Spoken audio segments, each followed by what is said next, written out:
So only 1 month, we grabbed the attention of the Wall Street Journal. From there, it was just explosion. So cool. Explosion. We're the most famous chefs in New York. Businesswomen have an extra push than businessmen. Okay, Ukraine. It all started after the first month of war, where we had incredible amount of refugees coming through Tijuana. I got to a point after a week I was in Kiev where I completely decided not to come back to America and not to come back to Italy. I'm actually going to start like this. Marco, would you like some wine? I would love some wine. I would actually need some wine right now because we're about to talk a lot. Yes, we are. So I am here with Marco Maestoso. And Marco, it's so lovely to be sharing a glass of wine with you because I feel that there's so much to discover about you. Yes. So I'll tell you what I see. I see a fun, warm-hearted, very approachable, slightly crazy Italian chef from Rome that made his way to the U.S. at some point. I don't know when. Mm-hmm. And it's a joy to work with and a joy to know. And I've only known you for a little bit. I mean, yeah, not too much. That's true. Maybe a year. Yeah, maybe a year, and we did some events together, some wine events together. I mean, I was doing the wine, you were doing the cooking and the teaching and the entertaining and all of that. But I guess let's start from the beginning. Let's go back to Italy. All the way. Yeah, all the way. Back to Italy. Okay, that's good. First of all, my pleasure to be here. Let me be the Italian gentleman, even if your husband is here. How are you? I'm very well, thank you. Good. Very good to hear. And yes, going back to Italy, it's not that much time ago. It's been 12 years, actually, that I'm in America. In the USA is a stable life that I decided to live in America. I was born and raised in Rome, casually in a way, because nobody in my family is actually from Rome. Nobody was born and raised from Rome. A little bit of mix in Italy, but it's where is the mix? Mainly is a city close to Naples that is called Avellino, and then we go all the way up in the north, Pordenone. That's why I'm like a mix. There's a little bit south, a little bit north, but mostly I'm actually 50% really American because my grandfather married a woman from Brooklyn. My grandmother was born in Brooklyn, and he emigrated during the Second World War in America and set his life here. He actually brought his whole family here from Italy after the war. Obviously, was not great times in Italy, and he brought them to America, found a better life for them, set everything.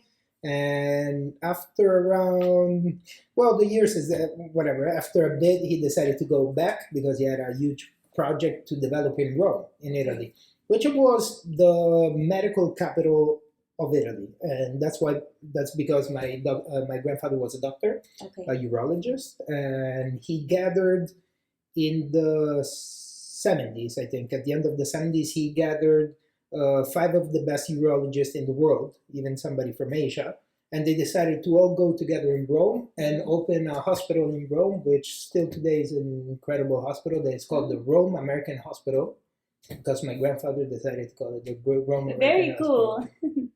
The story is happy and sad at the same time for me personally, just because it was bought out from General Electric, American company, and my family itself really didn't see as much of the fruits of all of the labor that my grandfather put in, because it's a great story. How is that possible?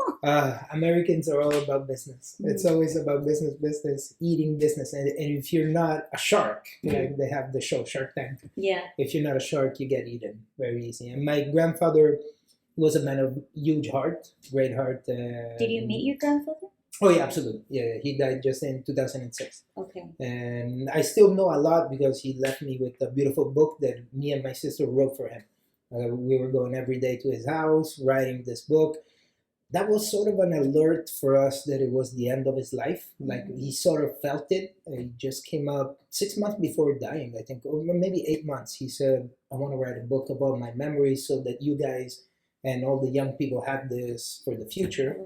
And That's such a great idea that it he was, it decided to was. do this. And it was kind of like scary in a way that he felt that it was very close to the end. So he had to leave something more for us, especially, but for many people in general, because his story was very, very particular. A beautiful story of success, I would say. A lot of success. There was a lot of failing in it, but I discovered at my age that failure is fundamental part of succeeding. Yes. And so it's a beautiful story. It was a beautiful story. And still today, he's my biggest mentor. Future, past, and present mentor. Thanks to this book, I still read it. I read it once every couple of years now, and every time I'm like, wow, I can't believe this.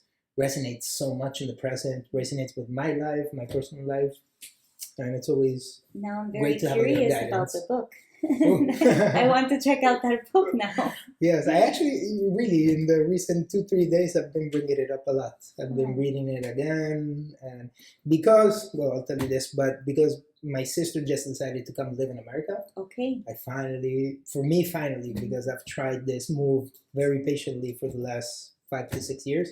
She's I tried in to Rome? bring her here. She lives in Rome. She lives with my parents.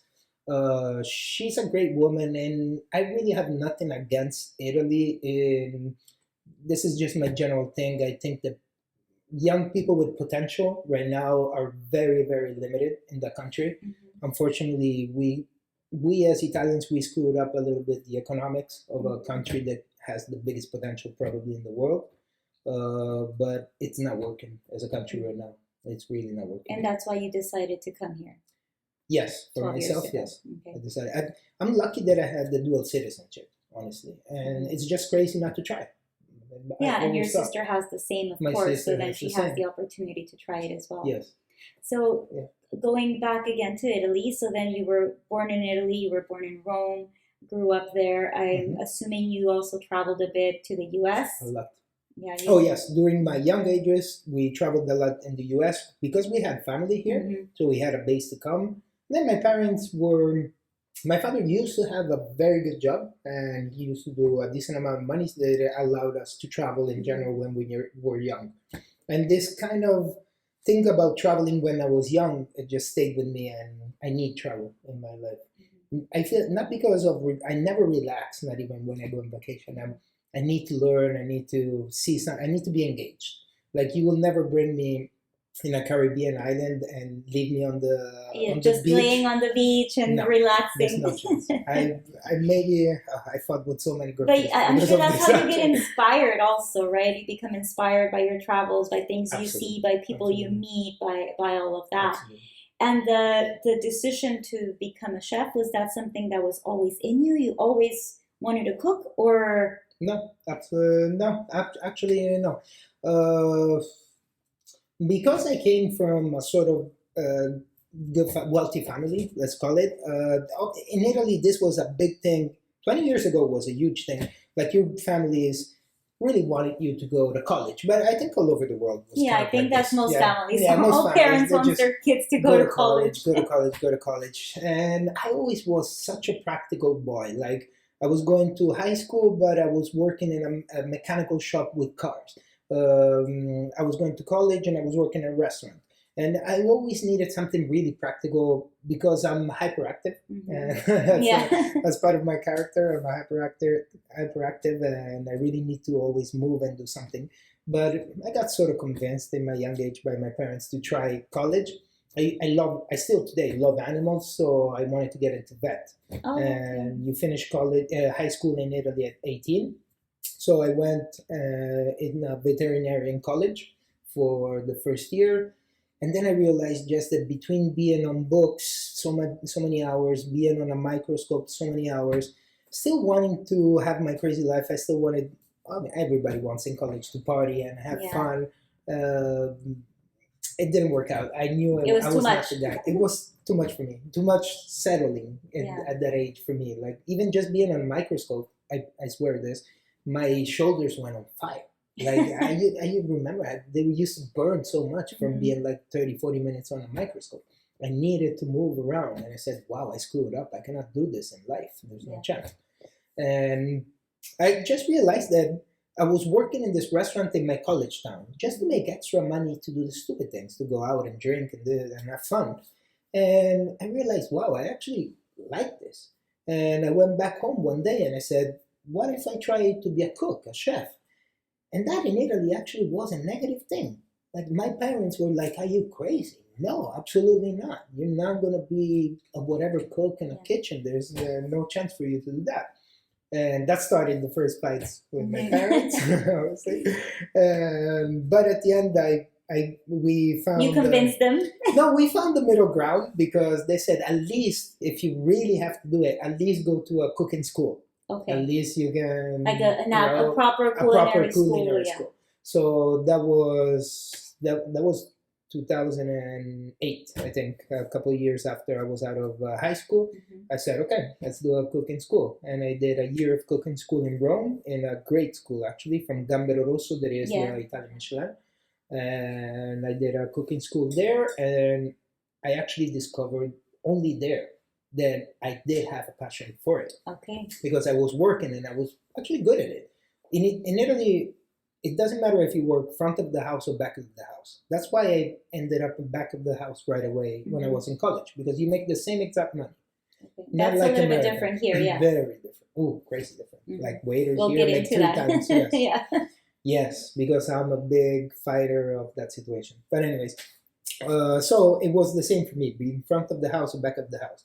And I have this sort of character. I love to be with people, so I could have been both. But in my high school years, because our parents worked during lunchtime, me and my best friends at home always used to cook for each other. So cooking was not something that scared me in any way, not even cooking for clients in a restaurant. I was 18, I was already cooking as a chef, actually, in this little town, college town restaurant. I'm already cooking, like I had way over responsibilities that I should have had. But anyways, I did enjoy it, and actually having the responsibilities, it was something I enjoyed so much. So it sort of alimented that passion. Nobody in my family is in the food world, was in the past in the food world. I do have a cousin that imported olive oil in America that did a very good business that is still alive today in America. It's called Gem Oil. It's maybe the biggest American company on olive oil. But anyways, I had no training. I had nothing, no base to go with it, but it just built up in me. It felt natural to you then? It felt really, really natural. The confidence that I always had in cooking, it was not normal. Like I still see today, like a lot of people even that do it as a job, that have restaurants, they're anxious about going to work. Like they're scared, they're anxious. Well, I've seen you in action, and it's fun to watch because you are very, very confident, and just people naturally feel comfortable when you're teaching classes. You know, when you're teaching how to cook and I'll say yes, and when you're cooking. But it's true. It's part of my goal is to make them feel comfortable too, because then I can give them the best of myself too. Because I like to use bad words because in a way they create the ambient. It sounds stupid, but no, and it also helps in a way to take away that lately I feel, not lately, but in the past X amount of years, I feel there's a bit of this like snobbery surrounding chefs and surrounding the food and wine world, and I think that makes it approachable. The fact that you just laugh about it and are very confident to make it fun for them. Yeah, then I think the thing you said is very important. There's a huge contrast between, I would say, a couple of very famous chefs that everybody knows: Gordon Ramsay, Jenny Oliver. There are 2 chefs that actually put a lot of their real self in camera, but it still contrasts with all of what Michelin is today, which is a lot of elegance, a lot of working like in a very strict way, a little too formal in a way. It's like the top high business economic of food, of restaurants, but they made it too heavy. And I believe that is one of the reasons why so many Michelin star restaurants are failing today, because they lack true core, like a truth in the way. Well, I'm glad you're bringing that up, because that's actually one of the things that I wanted to discuss with you. I know that your training is in that area, and you probably more than anyone appreciate that style of cooking and that level of Absolutely. yeah, of excellence. But I guess my question to you is, for a normal everyday person, is it worth it? Will they see a difference from going to a Michelin star restaurant to a beautiful, nice place where they can still get an excellent meal, and where maybe the chef will come out and say hi, and will greet you, and they end up knowing your name? You know, like, Mhm. it's, I understand it's Absolutely. different, but Yeah. I'm curious to hear your thoughts on that. To answer your question, I will do something that is not conventional. I will answer the question with a question to you, in Okay. a way. In the real difference between a Michelin star restaurant and a restaurant is, in a way, is like watching Netflix or going to see a show on Broadway. The quality of the show on Broadway, the work that is behind, the study that they put behind every movement of the person, and the interaction with the people that are watching live in that moment. They're watching the show. They're understanding that, wow, this guy is actually flipping around with flames, and this guy is jumping with a rope, and wow, this takes ability, capability. There's no green screen behind. There's no Tom Cruise jumping from a plane when he's actually chilling on the couch at home. There's actually real big capabilities from the people working and making my experience in this moment happen. So the real difference in between is, it depends on you. Do you prefer to watch Netflix at home on a couch, or do you prefer to go to New York on Broadway to see The Lion King? You decide. That's a great That's way the of putting it. That's a But great then way of putting that's it. actually the difference. What I understood from my personal experience, and this is why I only go Michelin. It's not like I prefer. I only go Michelin. I'm not rich today. The only reason is because I spent everything in restaurants. Everything. Every money I made, every salary I did, every month, I go Michelin star restaurants all the time.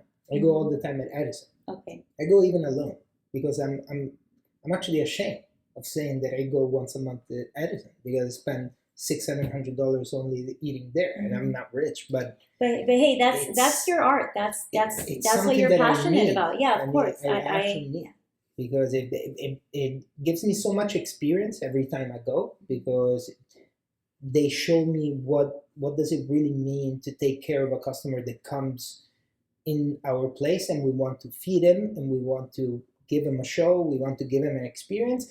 But what I see as a chef in these places is that only in these places, Michelin star level, you don't need to have a Michelin star, but Michelin star level is the study and the processing of the food from raw to cooked.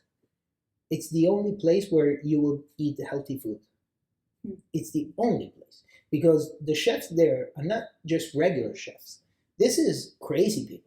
Because you said you're sort of crazy. No, Yeah. I'm completely crazy. I'm 100% crazy, and not only for the cooking, but for the cooking too. Because whatever, I'm crazy for the cooking, but I'm crazy in general. But I know that the passion that the people in Michelin star restaurants put when they cook, it's uncomparable to anything else, because they go from raw and they study what's the perfect temperature for me to cook this egg, to cook this zucchini. What's actually the scientific chemical process happening when I cook food? What's the temperature that changes from raw to cooked? Nobody knows this. So that's your scientific side also that comes up, right? Because in a way, your background, and even the previous studies you had before going into culinary school, it all came together in this industry. It did. I still want to give a little bit of credit, because this was something that when I was young, I used to give so much shit to this fact. Everybody in Italy says you have to study classical studies. So study Latin, study Greek, study philosophy from 2,000 years ago. And I used to hate that, because I used to say, why the fuck are we studying Greek, ancient Greek? That is a language that nobody speaks. Why the fuck are we studying Latin? Nobody speaks Latin. I appreciate that so much now that I'm older, because it started the fact of understanding the basis. You have to understand the fundamentals to enlarge everything. And this is science. In science, if you don't understand the basics, you'll never understand the whole problem. You never solve the mathematical problem, the scientific problem, if you don't have the basis. You won't understand. Food is the same thing. If you don't understand the basis, you're doing just a whatever job, something that everybody can do. Well, your parents must be very happy that you decided to go down this route because you're clearly very passionate about it. Very passionate. I can't imagine you being this passionate at checking on animals. I'm sure you would have still loved it, I but still love them, but I don't eat know. them Yeah, too, yeah, so but no. you eat them too. You're right. Yeah, you're right. But, You're right. My parents, I believe they're pretty proud, but in a way we fight a lot too because they want me in Italy. They always wanted me in Italy. And So I'm a free what made spirit. you come to the U.S. then? You finished your studies there. Did you immediately move No, to the U.S.? no, or- no, no. I know you went to New York first, right? In the U.S., yes. Okay. But I finished my studies in Rome, which I didn't really finish because I did a lot of other things. But anyways, I finished the study in Rome and I moved to Milan. In Milan, I was lucky to work in a huge catering that worked all over Italy, and that kept me there a long time. A long time for me, sorry, 2 years, which is the longest. A long That was time. my longest job, and the only reason why that was my own longest job is because they were super diversified. I've been the private chef of Miuccia Prada. I've been the private chef of Donatella Versace, Wow. and this was all coming from the catering. And in the same catering, we cooked for the Formula One Grand Prix of Monza, and we were cooking for 35,000 people a day. So we moved, and everything in between. Now I said Miuccia Prada, 35,000 people, everything in between was happening Is that in this company, catering. is that still there, going? still there. Okay. Wow. They had a very bad time in the 2008 crisis. They still had an incredible bad time in 2020, like all of us, but they're still alive. It's called AFM Banqueting in Milan. It's the biggest banqueting in Italy. And that was an incredible experience. That was maybe the chef that even molded me the best because he could go from being an incredible piece of shit to my best friend. Like we could sleep together in the same room. Like we had that sort of. What's his name? Now I have to know. Antonio Marangi. Antonio Marangi. In caterings, he's number one in the world. Number one. He could cater for real. He organized caterings for 35,000 people. There's not a lot of people that can do that. No, that's crazy. Not at all. Are you still in touch with him? Sort of on Facebook, maybe once every couple of years. Yes. Yes. I hope he's good, actually, by the way. Okay, so then from there. From Milan, at a certain point, although I loved where I was, I wanted to make more experience. And from being paid in the company, I went back to working for free because I realized that I really loved this sort of Michelin, not experience, is the Michelin care that they put into the processing of food. That's specifically what I really love about Michelin restaurants. Like, how much effort they put into every single ingredient. It's like going to school. Like, okay, we bring in a zucchini from the market. What's the temperature? How much water does that zucchini have? Like all these notions I have today. And all the time I tell my friends, look, zucchini have 98% water. You have to put salt to take the water out. And everybody's like, the fuck, dude? How do you even know? There's 98%. But it all comes from that. And so I decided to start working for free because Michelin star level in Italy restaurants, that's the downside. They never make enough money.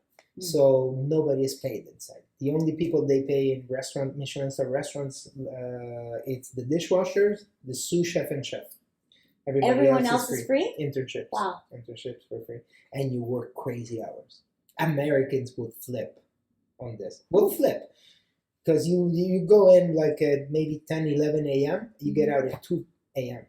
So you just wake up, go back to work.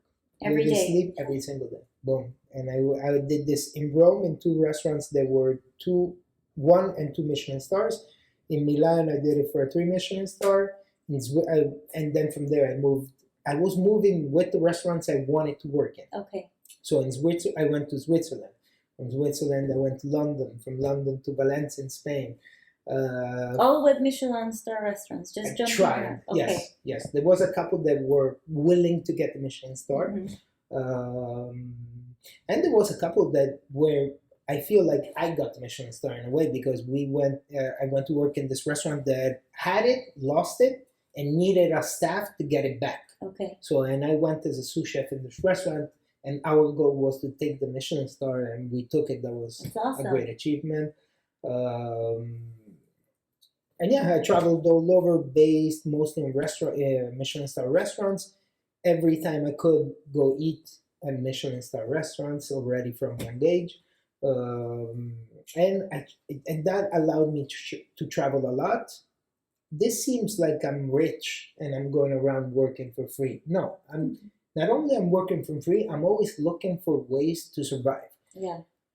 Because I know you're a hustler. I know you're always working and always just like getting things done. So, and I want to make this clear actually, because even if my family had the potential to be millionaires all over, because I had the brother of my grandmother opened the biggest olive oil company in America. It's called Gem Oil. Just Google. It's the biggest.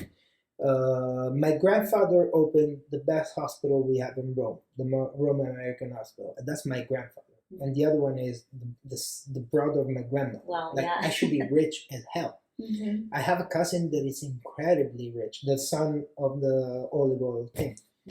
I swear to God, on the thing I have most valuable, I never saw a cent out of anything of all of this. Nothing. I was never held. That kind of sucks. It super sucks. It super sucks. Yeah, because yeah. I'm like, it's right here. It's right there. I could take it. Just give me the money. I can do so much good with it. And my whole life I lived like that. I'm like, why? This is not right. I can do so much good with it. But no, I never took it. It gave me many lessons, like build your own wealth. And I think even my grandfather, in a way, that was part of one of his lessons is I did it my own. Like I built this shit from zero. Yeah. I came from a 500 people small country. They didn't even want me to go to college. Your parents are forcing you to go to college. My parents are saying, we don't have the money for you to go to college. You can't go. And he still went against his parents. As I went against mine, he went against his, but for different reasons. And he did it from zero. He went all the way up. And so sometimes I have to slap myself in the face and say, no, don't expect anything from anything. Just build it. Well, that's what you're doing, right? And you Still so then going. you came here 12 years ago. I came in New York. To New York. One. Yes. First one. Also looking for restaurants to work at? Or? Actually, I went back to work in the catering in Milan because one of the chefs involved with the catering was opening a restaurant. So that chef that I was now friend, as Antonio Marangia, was now friend. He said, come back to Milan because there's this guy that doesn't even speak great English. He's an Asian guy opening a sushi Michelin star restaurant. He needs somebody in English that he can talk to, and he needs to open this place. And I work there. In this kitchen, I meet a chef at an event. I went a long way. But anyways, we do an event together with a Michelin star chef from Pavia. It's a city in Italy, northeast. We do this event, and he asked me, why do you speak English? Because I was speaking in English with my chef. So they were like, why do you speak English? I'm saying, look, I'm half American and blah, blah, blah. And he tells me, wait, do you have American passport? And I say, yeah. He said, I'm opening a restaurant in a week in New York, and we're desperate. We can't find a chef. I'm sorry, they were opening in a week and they couldn't find the chef. Yes. Yes, crazy. Because they had staffing problems. Okay. They had a fake chef, like somebody that would have taken over, and he was the chef. So like he would have made it work, but they needed somebody because he couldn't stay there. Okay. And he tells me, please, I will talk to your main chef. I will tell him that I need you so bad because you have the papers and you have the passport. And I was open to everything at that point because I felt like I did my 10 years of training that I wanted to do in Italy because I always had America as an option. But food, we can't even start. We won't. Americans, I'm American too. Let's not even start. Food is on another level in Europe, not in Italy. Italy, maybe top in the world, top 2 in the world with Japan. But Italy, if you have to learn about food, the French are going to kill you with this that you're saying. French don't know how to cook. French people are trying to make better flavors of what Italians taught them. I have historic. I'm going to quote you on that. Please, I have historic proof of it. Okay, I want to hear that story. You know why we're not actually on paper we cannot eat them alive on paper. The reason is because the French people did something more smart than Italian. They put it out, they put it down on paper. Escoffier, in I think it's the beginning of the 900s, he was the first chef to actually write a cooking book for hotels, and he sets the whole jerky of the kitchens. Like, what do today we say? Executive chef, sous chef, demi chef, commis chef. All of these names are French. French. It's not because French set the things, but because this Albert Escoffier decided to write a book. When we were cooking for 2,000 years, this dude realizes what we're doing. He's like, wait a second, let me put it on paper. He puts it on paper, and French cuisine now has a little bit of value in the world. Otherwise, they're just butter and cheese, like Americans. Butter and cheese. Ay, Marco. That's all me. Don't worry. That's not you. No, You no, didn't say no, anything. no, I no. said it. I did not say that. No, I said it. That's the truth. I like that. It's a lot of sausage. I like how open you are about the things that you strongly believe in. I do believe it. I studied a lot of French cuisine. It's all about sauces, mother sauces, beurre blanc, and all of these. It's a lot of work for freaking nothing. We can do the same thing in 20 minutes in Italy. This is what Italy is. Simple but delicious. French people need to go with butter, need to go with hours of stocks and this and that. We don't need that. I remember one of the classes that you were teaching not so long ago. You were saying simple ingredients, not too many ingredients. I remember you saying that, like not too many ingredients, but the right ingredients, and that will give you the right flavors. Absolutely. And I learned that the hard way. I learned that the hard way. With my actually first restaurant that I opened as an owner, I wanted to do a little bit too much more than what I should have done, and I was lucky that right at the beginning, maybe only 2 months in, I get a very famous Italian food critic coming in, and he eats my risotto, and he tells me, "Dude, you're completely out of line. Like, this is nuts. No, this sucks." That was here in Rome. No, in Rome. Okay. Rome. And he tells me, "No, this completely sucks. How do you think I'm gonna understand the flavor of these 8 different flavors you put in these ingredients and flavors you put in this risotto?" That killed me. Like, inside, that killed me, because I know that this guy knows what he's talking about, and he's giving me shit. And it's even my beginning, and I didn't like it at all. But that really built me so much. That was after New York, and I want to know what were the ingredients in the risotto? Like, what was the 8 different ingredients? Yeah, like, I'm just curious. Like, what was the risotto? Because I'm sure you remember. I do remember 100%. I love risotto. I'm very curious. So this was an octopus risotto, which is already it sounds something. Great, yeah. It sounds great. I know, but it was an octopus risotto where, because I really cared about the aesthetics of the dish, I was plating it in a white risotto with a lot of different dots, like if you do a painting. And I wanted it to look beautiful, especially because he was coming. I actually added a couple, 2-3 things more even than usual, the risotto that I gave to customers, because I knew who he was. So we used to do these little creams and sauces that we put in as a dot on top of the risotto, and aesthetically it was incredible. It was a painting, like a Picasso painting. You see little pieces of octopus, a little green sauce that was a spinach sauce, a red sauce that was a beet sauce, then I had yellow beet sauce, then I had dandelion, was a bitter kind of sauce. So we had all of these sauces, couple of powders to make it look even more fancy. And that was the problem then, too many things. That was the problem. It was too many things. And he, as the first spoon, I'm looking from the kitchen, I'm looking at him. And from the first spoon, and I see his eyes that he's looking at the person in front of him. It's like he's looking at the thing saying, "The fuck is this?" Yeah. And I knew there was something hugely wrong with the risotto, but I even tasted it, so I knew it was technically right. But this mix of flavor, this wanting to screw you in a way, because this is what I learned today. Like this faking ingredients or faking flavors. If you're expert, it takes away from actually the quality of the ingredients you should be using. Because if you're trying to put all of these spices in something, it means you have to cover up something else. So it scares me. Even if you use the best ingredients, the best octopus, but you're trying to hide it. Why?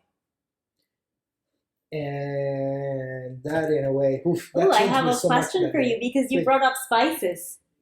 What do you think of Mexican cuisine? Be I careful. will. Ooh, I really have to be Oh, careful you have to because be careful with this one. Wait, with Mexico, there's a I'll pour you more wine thank for you. this. Man, I will drink it slowly because otherwise, Because then you won't get any then I'll more, tell you all the depending truth. on what you say. No, say the truth. I'm curious. Absolutely. I'm curious. And you've I been really to can't Valle, lie. right? You've been to Valle. You've had. All the time. I've been Okay. to Mexico City, been Oh, to Mexico City is great. been to Cancun, Tulum, been a little bit around Mexico. But what I really experienced way more is the Baja California because we're here in San Diego. I Yeah. have a very good friend in Ensenada that has a beautiful restaurant. It's called Il Massimo. And I've heard of that restaurant. I haven't been. yes, I used to go. I lived there actually, by the way. I lived there 2 months because I wanted to Oh. open a restaurant in Ensenada. close to Ensenada, him. okay. Yes. And what I realized about Mexican cuisine is that the diversification between the different areas is huge. There's a Yeah. huge difference in cuisine. The I love how you're a little bit nervous answering this. Yes, I am a little bit nervous, but It's you know okay. what? It's okay. I will not be offended. I promise. Before being totally honest, let me do a little premise. I'm spoiled because, again, I really believe that Italian cuisine is top 2, 3 in the world. And I was born Wait, in top that. 2, 3. Why not top 1? Who's one then? I don't want to say top 1 because there's a percentage of subjectivity subjectivity, difficult to say, point of view in this. Almost number 1 because the healthiness of our diet and quality of the geographical situation in Italy. It tells me that it's top in the world for sure because we just have the best climate in general. We have a mix of winds. In the north, we have the Alps. Central Italy, there's a lot of just straightforward, how do you say that? There's straight land. There's a lot of little hills. And then in the south is more sea, cliffs, and a lot of sun in Sicily, like Sicily. So we really have a mix of everything. And then we have the Mediterranean Sea. That is a sea. It's smaller. It has a very much higher content of salt in the water. So our fish incredibly better than any ocean fish. So in a way, we're more lucky than Mexico, geographically, in a way. Very close, but luckier than Mexico. So the quality of the basic ingredient, it's already better in Italy to start with.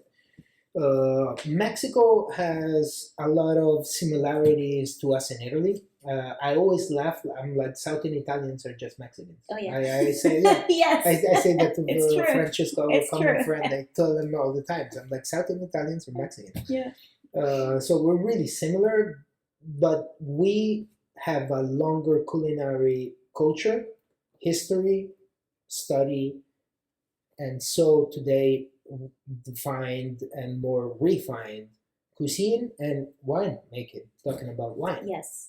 Mexico is growing. I'm super happy it's growing in the wine. I love Valle de Guadalupe. I love the concept. I love the fact that people are coming and invest in Valle de Guadalupe. But I always said, since I discovered this 7 years ago, 7 years ago, I discovered Valle, and I said, it's great, but it needs time. We need another maybe 20 years. At least. No, and yeah, I completely agree. I mean, Valle de Guadalupe and Valle de Guadalupe is not the only region in Mexico producing wines. You have other regions as well, but Valle de Guadalupe, I think, is the one that's most well known. I also agree. I love the wines. The region is so cool. It's a great place to visit. It's a lot of fun, and I'm a big supporter of Valle de Guadalupe. Super. When it comes to the wine, you just can't compare it with regions in the, you can't compare it to the old world, not yet, because Italy has such a huge history when it comes to winemaking and I will put France in there. Okay. Just on the wine, I will put France yes, in there. good. I'm glad you're cleaning up your name a bit by adding France to it. I am, and especially because, as you see, I prefer white wine. Yes. And French, so this is interesting. You prefer white wine. Yes, I do. So I'm gonna stop you so that we can just talk very quickly about the wine. So. Yes. The wine that we are having, it is white wine. Yeah, it's delicious. It's a white wine. The name of the producer is Manincor, which translates to heart in the hand in the heart, Oh yes. heart in the hand, Manincor, and the wine is a Reserve de la Contessa, You know what that translates in? to reserve of the Contessa, of Exactly. the Countess. Of the Countess. The Countess, and it is from Alto Adige, so very much North. up north, very, very much up north, right? Almost not Bordering, Italy. yeah, like bordering Austria and Switzerland. It's a Pinot Blanc, 50% Pinot Blanc, and the rest is Chardonnay and Sauvignon Blanc. And this specifically, this region within Alto Adige, the DOC is Terlano, and they are very well known for high quality white wines. So I hope you like it. I know you said you truly prefer love white it. wines, so Yes, and I truly love it. It's such a round, crisp. yeah, it's really nice. It It's has fun. this floral. Yeah, it's, exactly. It's even medium floral. bodied, not It's super not fun. too much, not too little. It's just it's the perfect sipping wine. Yes, it is. Although it also makes me a little bit hungry, but it's okay. I can cook. Yeah. Oh, okay. Okay. So then, New York. How long were you in New York for? So you were there with this restaurant. 5 years. 5 years. 5 years. Wow. Oh no, you were no, there the for a while. restaurant was very short actually. Yes, but I was in New York for 5 years living, and because my family is in New Jersey, so New York is sort Yeah, of like home super for me in a close. way. Yeah. But I was there for 5 years living. That the reason why I went lasted only 2 months. Why did it last 2 months? Because I went with an Italian. The dude that brought me was an Italian, and I used to make in the catering. I didn't tell you the money. I used to make around 2,200 euros a month. In Italy, when you talk money, it's a month, and that was and still today it was considered good money. Yeah. But I used to work like a slave, like between 16 and 20 hours every single day, Wow. not 5, 6/7 days a week. Oh. So he offers me 2,000 euros a month to go to New York plus the room. So it was a little bit less than what I was doing normal, plus the room. Yeah, but you had at least the room. I had the You room. had accommodation. I'll say this, and this still is the truth today. I don't work for money. And not because, no, not even. Not because I'm rich in a way that I'm not rich. But I'm saying not because I'm rich. I just, if I don't have fun, if I'm not passionate about what I'm doing, I'm not going to work. There's no compromise anymore. Yeah. Especially right now in my life, like at this age, not even close to a compromise. Maybe before, if I really needed it, I can do Uber. Like I need to survive. I need to do Uber. I'll do it. But not real job. No, I wouldn't do it if I'm not passionate about the project. So I did go. I didn't care. I didn't even look at the money. I just said, you know what? It makes sense. Like I have American passport. You need a chef. I was never an executive chef. Like I never really handled a whole kitchen, a whole restaurant. So it was even an experience, something for me to grow as an experience. So I said, you know what? It's the right time. Let's do it. After 10 years of training in Italy and working for everybody, I said, okay, let's try to make it in America. And I moved to New York, and I worked for him only 2 months because he came with me, but he left after a week.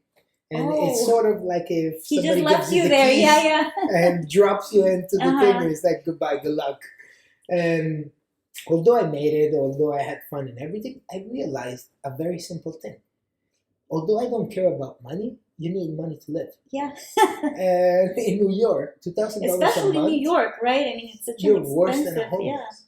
With $2,000 a month in New York, you're worse than a homeless. Like you cannot live. There's no chance. You go out one night, it's $100 alone. Yeah. Whatever you do, even if you have just one and a half drinks, you spent $100 anyways. And so I actually realized, wow, I can make it. There's no way. So I leave. I fired myself from that job without having another job. But I didn't want to leave New York because the city, I understood that there was more for me in the city, and that there was in New York.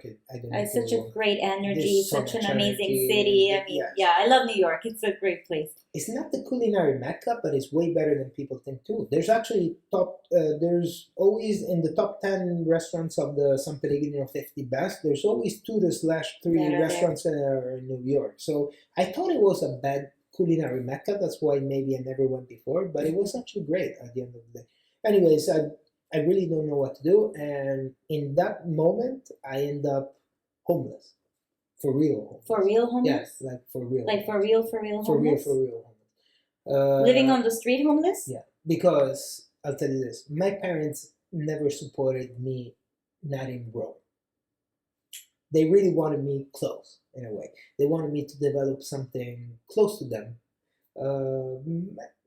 I see it as a way of like keeping me close, or in a way trying to help me. In their mind, they're thinking that they're trying to help me. Like take you down the right path and like bring you back into your senses, kind of For thing. what is in their mind. Yeah. For me, it's always been, but this is limiting. And no, there's time for that in the future. Like I know this where I am, and I don't even like it where I grew up. I didn't like Rome economically. Again, like the possibilities you had as a young person in Rome were really bad, really average. Like you could have done a whatever job, whatever salary, and even the best you can get, it's not good enough. You cannot develop, and there's no. This is the main problem of Italy. There's no meritocracy, and this is what I would say today to every Italian. That country has zero meritocracy. A lot of people go depressed about themselves. A lot of people hit hard on themselves. They think they're not good enough. When the society became in a way that they want you to think that you're not good enough, so that they keep you there and they keep you shut. Yeah. They keep you quiet in a way. But thank God I never had that character inside of me. I was always a rebel. They called me a rebel. They called me crazy. They still do. Everybody crazy. Yeah, and that's you know probably what I you got to hear the the point most, where right? I hope I you go like to- that. I think it's a I good. love it. I love It's it. a good I love feature. I love it. I really tell people, if you're not, you're wasting your life. We only have one life. What do you think is happening after? Just enjoy life. Have fun. You're crazy? Be crazy, because I have no big problems in my life. Be crazy because I'm having fun. You're just losing out if you're not as me. So that's why I like that. I got to the point that, because it used to be bothering at the beginning, everybody was, you're crazy. I was like, what do you mean you're crazy? You're crazy. But then I understood. You're crazy for not being crazy. I always kind of wanted to answer that, but I got to the point where I think it works even better. When people tell me I'm crazy, I say, yeah, I am crazy, but I'm happy as hell. Oh, Are you cheers happy? to that. I love that. Yes. Cheers to that. Salud. Salud. And so I'm in New York. This job is like super underpaying me, and I decided I leave the job without another job. And right now, although I want to say this very clearly, I have family in New Jersey, which is right in New York. Yeah. I have family there, and I don't come from the worst family ever, so it's not like I deserve or I should be, let's say, homeless. But I never in my life, actually, I never wanted help from anybody. I'm pretty proud, and sometimes a little bit too much. Maybe I'll get to that with my latest accident. I've been a little too proud. But I always wanted to build myself from scratch and make it. There's one of the famous sentences in New York: if you make it in New York, you make it everywhere. So I really wanted to make it. And although I had this very rich cousin from the olive oil company that was living in New York, I never asked him for help or to go sleep there. And I sleep in the Starbucks of Astor Place for 5 nights straight. Oh, wow. And I become friends with a gamer that he used to come there and be there 20 hours a day, but not because he was homeless. He was rich. He was just playing this You video should have game. stayed with him. I was in the Starbucks. Yeah. But he was playing 10 hours a day, and he realized, because I was trying to hide it, that I was homeless, because he saw my 2 suitcases. I had a couple of suitcases that I left outside of Starbucks. And I sleep there for 4 nights in a row, 5 days, 4 nights in a row, 5 days. But the third day out of these 5 days, I desperately asked for a job at Cipriani, New York, which is a famous name in New York for somebody from there. And I got lucky as hell. In fact, I cried so much that day actually because of how lucky I got. Because they just fired the sous chef of the Cipriani restaurant slash catering in Wall Street, Okay. 55 Wall Street, Cipriani. I don't even remember why I went directly to speak with the chef, which was the only Italian guy of the whole staff of like 38 people, because they were catering and restaurant. And they had every nationality as usually, but the Italian guy was only the chef. And I got to speak with him, and I'm like, dude, I need a job. I'm Italian and I have American passport. You don't need to do anything Yeah. weird. Yeah, it was a Just perfect hired setup for him. Yeah. He tells me directly, come tomorrow. And I told him, look, I don't even have where to sleep. And he tells me, I got you. Just go in the room with these guys. And I found a house and a job in one day at Wow. the end of the day. Oh, what a story. That started that. And I stayed 4 months only, but for me, it's a good time. I'll tell you this about my resumes. I stayed with them for months, and then I moved up. I moved the hotel business because I realized being in America, I could have been in the union. And I had no experience about the union, but everybody was so like, oh, the union is the best thing in America. You have to go in the union. You can have health insurance, you can have this, and your retirement plan, and this and that, 401k, blah, blah, blah. Yeah. So I was attracted by that. And I started my hotel career from after that. The thing I wanted to say though about I lost myself. Anyways, from there after that job that I was on. Oh yes, this is what I wanted to say. My resume, I'm proud of it. I'm proud of it, and nobody will like what I'd say right now. But I'm super proud of it, and I want my son to do the same thing I've done. I never stayed in a job for longer than the moment I understood everything that's going on. It doesn't matter the time. As soon as I understand everything that is going on, I'm out. So when you learned what you needed, when you knew that you had learned what you needed to learn and get out of that place where you needed to get out, you were out. I had the strength to every time, and I did it. Yeah, that does require a lot of strength, because does. the easiest thing to do is just to become comfortable. Yeah, like you have your paycheck, you're comfortable, you already know what you're doing, and it becomes not easy, but yeah, just normal. And I think society, this is what they always criticized about my resume. Oh, you never stayed in a job more than 1 year. How can I trust you? I don't trust you because you never stayed more than this in that job. I was like, I don't know what. But what about your own projects? Because all of this at the end of the day was leading you to have your own projects, right? Your own 100%. Restaurant, your own business. And yes. How has that impacted you? Like, because I know you've had several projects. How did those go? I still do. I know. Yeah. So how did those go? Like how did you transition from working at places to saying, okay, I'm ready to do my own thing. I'm ready to do the Maestoso way. Yep, that happened in 2013. That I felt ready. I never had the goal of like, I'm leaving the place because I want to learn more to open my business. I always left because I felt like the learning was going to become too slow. Like I learned everything I had to learn. From now on, it will be too slow to learn every single thing. So I wanted to go faster in my learning process of life in general. So that's why I left the jobs to go to somewhere else. And it's not like I left a restaurant to go to another restaurant. I always left an industry to go to another industry, always in the food world. So I left the caterings to go into restaurant. I left the restaurants to go into catering. I left the caterings to go into private dining, the private dining into home dining. I always tried something different because I always thought, even if I want to do this for the rest of my life, I need to know that this is the thing I like the most in cooking food. Because cooking food is an art in general. It's huge. And it can go from pairing with wines, private dinners, huge caterings, weddings, restaurants. It's like a huge spectrum of possibilities. So much to do. Yeah. So many different things. And I really wanted to have a clear idea about everything so that I can pick. And that was the reason why I changed resume so much. The moment in which I really felt I was ready is the moment where I realized it took me only less than a month to understand fully the place. Okay. If I went to work in a restaurant, honestly, maybe in 5 days, I understood the full thing, and I was like, this is It was going to become this boring, sounds basically. very cocky, but too easy. Yeah. Yeah, it was going to become boring for you. You were going to be bored after a bit, like a few weeks into it, you were going to be bored. And I was not going to give you my max. Yeah. Because too easy. In a way, and that gave me the strength to say, okay, let's put myself in the shit again, and let's do this as mine. And at that time, I was in New York.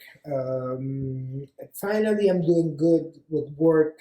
I leave this homeless and problem situation. Now I'm in a hotel. I'm doing a lot of money. I went from $2,000 to $10,000 a month. Mm-hmm. This is 2013.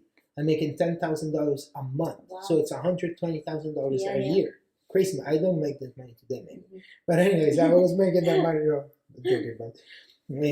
Not yet. Yeah, I was making this crazy money, but in a way, it just helped me to move. I had a house in New Jersey, in Jersey City, and I moved to the Upper East Side, and I felt a little more comfortable, blah, blah, blah. But I realized that even if I was making $2,000 or $10,000 a month, I used to have zero at the end of the month anyway. Like I can you were spending all of it probably in food. In a second. Yeah, probably in food, Yeah. but in whatever. But I can have 2, I can have 10, and I can spend 10 and 2 in the same way. So that money, that even made stronger the concept that, I don't know why I always had, that money is not the real important thing at the end of the day in life. And that made it even stronger. So I said, look, you know what? I had a very good friend, roommate in the Upper East Side of New York, that he was the waiter in the restaurant, in the hotel where I used to work. Mm-hmm. He was making, by the way, this is kind of funny, he was making so much more money than me. And I was getting at home like 2 hours later than him. I was going as a waiter. He was the waiter, the tips. And this is where my whole fight against the waiters became. Yeah. Not against the waiters, against the system, the way it's set waiting. Up. Yeah. So he was my roommate, best friend, and everything in New York. And he comes home at the end of the month with like $9,000, working 4 hours a day, 4 days a week. And I have 10, but you were working crazy hours a week and stressed and every day in there with more responsibility. So many more. Oh my God! Like if somebody felt sick or died in the restaurant, it was just our fault as cooks. And so I even remember I used to tell him a couple of months he paid the whole rent for how bad he felt. Because I'm like, dude, you make actually triple money that I do. Even if it's 9,000, I make 10. You make triple money I do because I work 10 times more than you. So we actually went physically a couple of months with him paying the rent. Because I got to a point I was stressed about this. And I'm like, what's going on? He felt guilty. He really did. I swear to God, he paid rent for a couple of months without me paying. I still remember that. And anyways, at a certain point, he knew my motivation. He had the same drive that I had. And he said, dude, your last name is amazing. Your last name is Maestoso. In Spanish, Maestoso. In English, majestic. He's like, your last name is amazing. You have to use it for business. It is a very cool last name, I have to say, yeah. And he's like, let's just try. Let's start a company. Let's call it Maestoso. Whatever happens, let's just try. And I'm like, you know what? Whatever, let's try. And he's like, what can we do? What can we not do? And he's like, let's make tomato sauces. But everybody in 2012 in New York, everybody was making tomato sauces anyways. And I felt like, nah, it's not the right thing. He's like, let's make spreads, which are very similar to tomato sauce, but they're made out of sun-dried tomato blended with olive oil and spices. Okay. So it's more and like it's thicker, right? Thick, very thick. So it's a spread you might rather put on bread or on cheese, something like that. Yeah. You can still put it on pasta, make it become a sauce, but it's something more thick.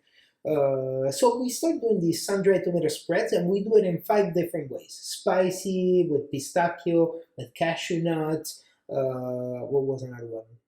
I think wasabi, whatever. Yeah. We make this very simple, like basic sun-dried tomato sauce with these different ingredients. and we label it and we design the labels by hand. Takes 6 months just to decide what's the label. We Yeah. wanted to do such crazy things. Then at the end, we just made I actually just did it, a simple M, a Is squared that still the M. M that you use now? Yes, Wow, it is. But okay. the one from today is much more harmonic. Okay. Because I got better in graphic designing. But the first one was just a square, an M with the chef jacket. Okay. The goal of my M is just to a chef jacket with the M. And so I did design this. We started designing the labels by hand, but it grew on up. Like we doing the sun-dried tomato pastes. I'm the chef doing the sauces in the kitchen. Mm-hmm. He's the sales guy. He's the sales guy. And you still had your job at the time, We right? both have Okay. our job because we're the founders of Maestoso in a way. Okay. And we both have our job. He's the waiter. I'm the chef in the restaurant, sous chef in the restaurant. The Pier Hotel in New York, Yeah. which by the way is the second best hotel in New York. Nice. So he's working, I'm working. On the side, we start this business. He was so great actually because he started just taking these sauces and going into every deli in New York, and New York is the deli town. Yeah, Like, it has it's so all many delis. delis. Yeah. Greek guys, Arab guys, everything, Italian guys, everything. There was a little bit of everything. And he used to go in these small delis to sell the sauce. We had a great tactic. Well, he had time for it too, right? He had more time than you did. Thank you. That's a great argument. Anyways, so he starts going, and we had a very good marketing idea. We said, we told the people, you don't give us money. Just allow us to put the product in your market. If it sells, then we'll take our chunk of the money. If it doesn't sell, you don't owe us anything. So the people were like, yeah, whatever. Do you have all the licenses? Yeah, good, whatever. Mm-hmm. And so we were able to put our product in. In 2 months, we were in 20 delis in New York. In 3 months, we were in another 2 big supermarkets in New York. Very Actually, cool. one was called Citarella for Americans. Another one was the 14th Street Market, Chelsea Market, Okay. which today it's huge, Chelsea Market. And we're selling our sauces there. And they used to go so well. That business failed mostly because of the fast growing.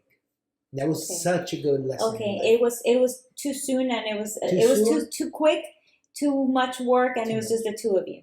Yes. Okay. And my kitchen in New York, it was your couch and my couch. That's it. That was the whole kitchen. Yeah. And I was doing 200-300 jars a day. But then we got to the point where we needed 3,000 jars a day, and there was no chance. Yeah. I tried, and I was working 26 hours every 24. There was no chance. We just couldn't make it. And we didn't fulfill some of the orders, and that actually brought us close to failing. Yeah. But we did believe in Maestoso as a concept in a way. And Well, the whole concept behind everything you do now is Maestoso, right? Because then that's the name that you've given your restaurants, your projects, everything is everything. I keep it under that name. I call the brand is a food brand. Yeah. And whatever it does, it's food branding in a way. This is what it is today. It's food branding. I try to help other brands develop what they're doing. Yeah. I give my knowledge or my experience, whatever you want to call it, to other brands. And that's you what were doing a pop-up dinner salsa at some point, right? I read about that. Yes, a lot of them. We became very famous in that. Actually, this was right the next step because we failed with the sauces company. Not failed, but we were struggling incredibly, and we had no money to actually scale it. So we were actually done in a way. We failed. Well, no, not failed. I mean, Well, that was the beginning of something huge, though, right? I mean, that's how Maestoso was born. No, but again, these failures really built the whole thing because we had no outlet. We couldn't go forward, and this is what happened for real. Tell me for real. I want for real. Yes, because there's a little personal on this. In 2013, in January 2013, I get together to my longest relationship in life. I knew it. I knew there was a woman somewhere in there. Yes, the woman. Okay. The woman's. I told you we were going to talk real. So yeah, let's talk real. So the sauces company is not going. We're kind of thinking we're going to stay in the hotel or whatever. And life brings me this woman in my life. again, because my grandfather had a friend from Italy that during the Second World War did the same thing, emigrated for other reasons, but emigrated there and connected with my grandfather. He had a daughter the exact year that my mother was born. Oh, no, sorry, a year before or something like that, that my mother was born. So they grew up as sort of friends. Then my grandfather went back, and then he went back too with his whole family. So it's an incredibly similar story. She, the daughter of the friend of my grandfather, has sons and daughters just like our family. Yeah. With the daughters, I went to kindergarten together. Okay. And so we go kindergarten together. And then from there, I am at 5 years old. I'm a child that tells to my mother, and my mother is the only one that can prove this. At 5 years old, I said, "Ma, fuck English. I'm in Italy. I'm in Rome. I want to speak Italian. I need to go to Italian school." And so at 5, I go to Italian elementary school. Okay. And this sort of separates me from that family, from them, from this girl. later, from the girl, which is not totally honest. It's not actually her; it's the sister, because my ex-girlfriend is the sister of the one I was with kindergarten. One you were okay. Just to make the story work out later. So I'm like, I don't know why at 5, I still don't know why. I said, fuck English. I want to go Italian. I want to speak better Italian, more Italian. And I go elementary school in Italy. Mm-hmm. And I separate completely from this family. And actually, I have to flash forward 20 years. 25 years maybe, that I'm now in New York. Okay. I get a message on Facebook. And that was the years that Facebook was doing that so much. Facebook was very popular back then. I feel like so Facebook much. Is not like now it's the old people. It is. Anyways, it was connecting people all the time. And my best friend in Rome told me, dude, I'm sure you don't remember, but Marta, this girl we used to go kindergarten together. She's coming to live in New York. And you live in New York. Talk to her and reconnect. That'd be crazy. And I said, oh, cool. So I connect on Facebook with this Marta, which is the sister of my ex-life. I would say that. So we connect, and I meet her in New York, and right away she comes and live in my house because she needed a little bit of help, and she was doing an internship she didn't like, and this and that. And she calls back home, and she says to her sister, 3 years younger than us, me and her. And she says, look, I hate New York. I used to love New York, deeply love New York. And she says, I hate New York. I'm leaving this place. But I have the ticket in 2 months. Why don't you come here? And my ex was working as social media manager already 15 years ago, 12 years ago. Ooh, okay. And she said, okay, I work remotely, so I can come. And she comes for 2 months. So now we're 3 people in my house, in my studio, in the Upper East Side. And that's where the spark happened? Yes. But you know when did it happen out of the 2 months? The last day. The last day we kissed. Mm-hmm. Just like that. I'm not sure it was, well, whatever. I didn't even know how serious it was. But we just leave with a kiss, and she goes back to Italy, and I stay in New York, obviously. But we continue to talk on Skype for around 2 months, 60 days. And then and then we really connected doing the Skype calls, because we were 24 hours on Skype. I left Skype open, and I'm living my life in New York. Yeah. And after those 60 days, she just directly came to live with me in New York in my house, and we stayed together 8 years and a half. 8 years. Yeah, until 2020. End of 2019. Okay. But wait, I had to read the whole thing. So the sauces company is not working very well. So when the sauces company was happening, she was already in part of the picture? Funny thing, it was the period on Skype. Okay. The last period of the sauces, it was the period that we were talking on Skype, and we were bonding ourselves, and the business in a way was yes and no. It was doing great, but so great that we didn't know what to do. So in a way, I was actually, now I remember this, I was actually pushing her to come to help. Okay. Just come. We have so much work. Let's work on this. And she actually got attracted by the fact of coming, and she came. Okay. She comes, we started working there, but the sausage thing at this point is not working. And we decided to do a test. I was working in the hotel, the waiter, a friend of mine, roommate, but he's living upstairs of mine. And now there's Dalila, that's her name. She came to live with me. So now it's three of us in the house. And we decided to try because we heard about home sharing experiences, which it just meant that there was the possibility for you to do events in your house, hosting people. Like the pop-up dinners, like The a pop-up. pop-up, like, But this was which the now beginning, became 2012. which now are super famous It's you. through Airbnb experiences and It's like you. all Eat With and all these different Bravo. things. But yeah, Eat that With. was at the beginning. We made Eat With I Fans. invite you to subscribe, like, and share this podcast. Let's make this grow So, together. as you said, CookUp and all these apps. We're in 2012. This is actually the years where home sharing, home cooking, it starts in a way. They start this CookUp. They start Eat With, which is still today is alive. And Yeah, it's I the love Eat biggest With. It's company. really Eat cool. With.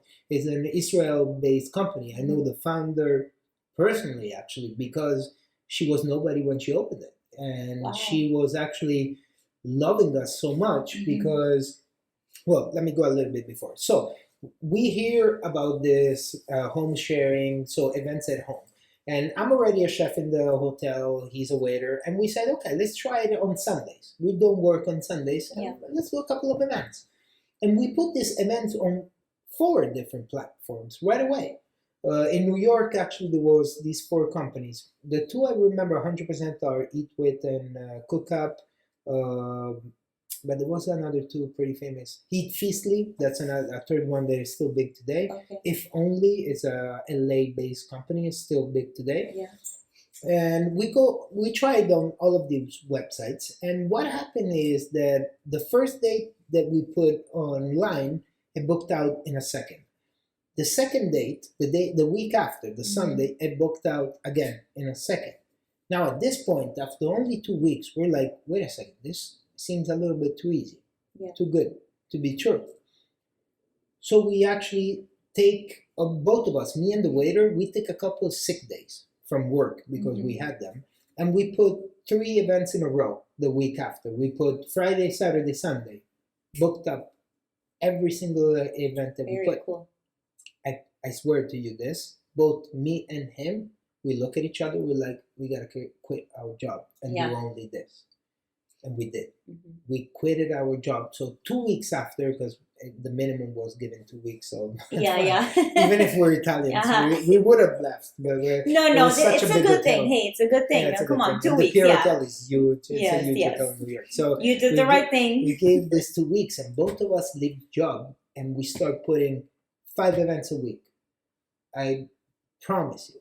Every single event, it was boom, full, because we were the only ones in New York really promoting. You started at the right moment. Exactly. Perfect moment. It was the perfect moment to start the business, that sort of business. So we're super booked. And now we are 1 month in. These 4 weeks, we can't even wrap our head around all of these things happening to us. And after only 1 month, we grabbed the attention of the Wall Street Journal in New York. We grabbed the attention at the same time of the New York Times and at the same time of ABC Nightline. It was a TV news show. Okay. And we go on these 3 things in a matter of another 2-3 weeks. We're in all of them. We're in an article from the New York Times. We're in an article from the Wall Street Journal. And they asked us to come and film one of our dinners because we have to go live on TV on ABC Morning and ABC Nightline. From there, it was just explosion. So cool. Explosion. We're the most famous chefs in New York right now. Even more than Michelin star restaurants because we're underground. We're the secret thing to do in New York. You're coming to my personal house. Like the speakeasy. The speakeasy of restaurants. So in 2013, that was 2012 when we started. In 2013, we're the most famous thing happening in New York.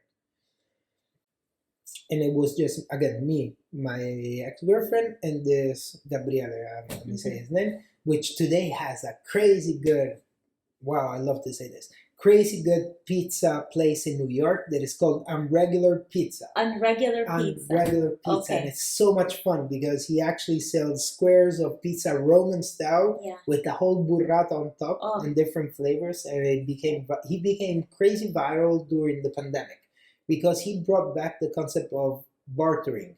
So he used to cook pizza at home because Yeah. that he used to know how to do pizza, and he wanted to exchange with people doing stuff at home. Yeah. They had nothing to do during the pandemic. But what he did, marketing, great idea, he filmed everything.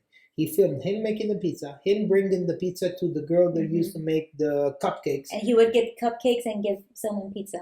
Not That's even so cool. halfway through the pandemic, he got investments to open what is today Unregular Pizza. Very which cool. is a Okay, huge next time in pizza. New York, I have to check it out because It's the I best. love Roman style pizza. Yeah. I love it. He really has the best. Because you can Really also has have the more because you've got like the Yeah, 'cause smaller it's so pieces light. The and dough is so it's light, too. It's not lighter. heavy. It's Not like a Naples style Mhm. pizza. It's a little bit heavy. It's fine. Yeah. But it's so we're doing these events. We're doing great.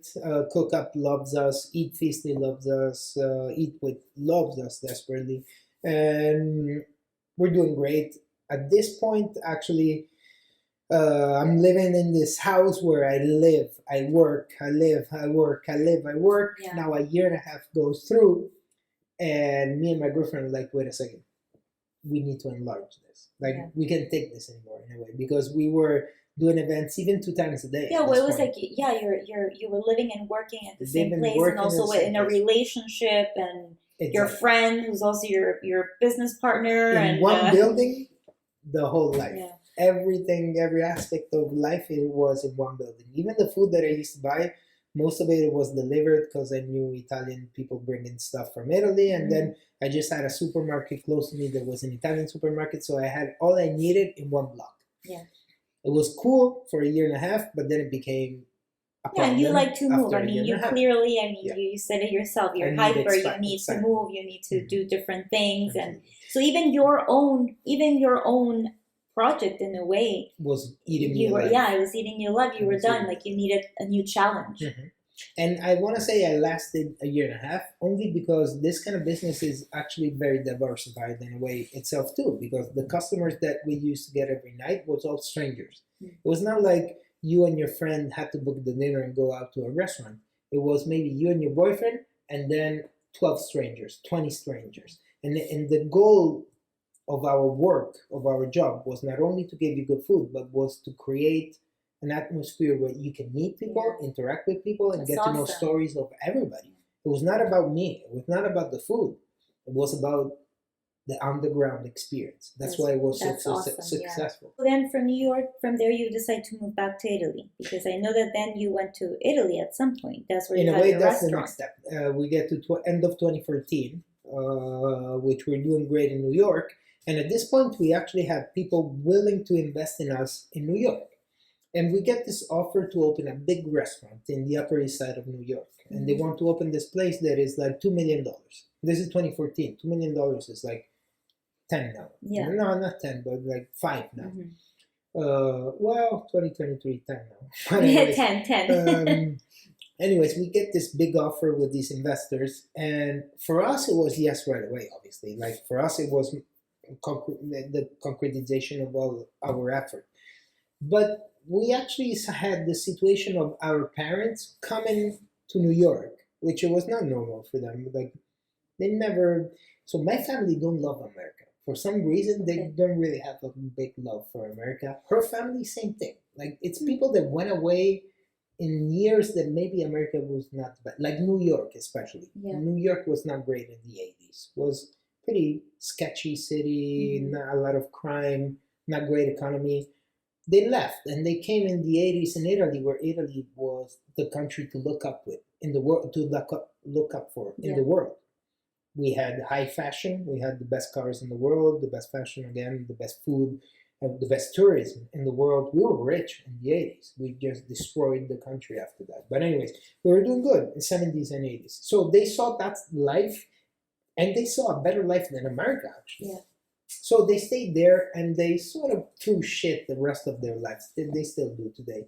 to American. Yeah. Well, they will hate if they hear this. They will both They hate it. probably will, but But you've it's said a the lot of truth. great things about them also, so Yeah, they'll forgive that's you. So they still don't love it in a way. So what happens is we get this big offer, and at the same time, they were scared about this big offer we got because for us it was actually even one of the first real big, But it is scary. I big mean, it is offer. It was scary, scary. right? I It mean, was scary. it's It was exciting. Like I didn't even like for me it was yes right away when I Yeah. went looking, but thinking about the whole thing, yes, there was to analyze different things and talk it and but whatever, they come, the four of them come there and sort of in a way pushes or they try to give us another option. yeah. Just saying, look, you guys can still come back, but that was always their goal. So now looking at it, it's different. But anyway, you guys can still come back.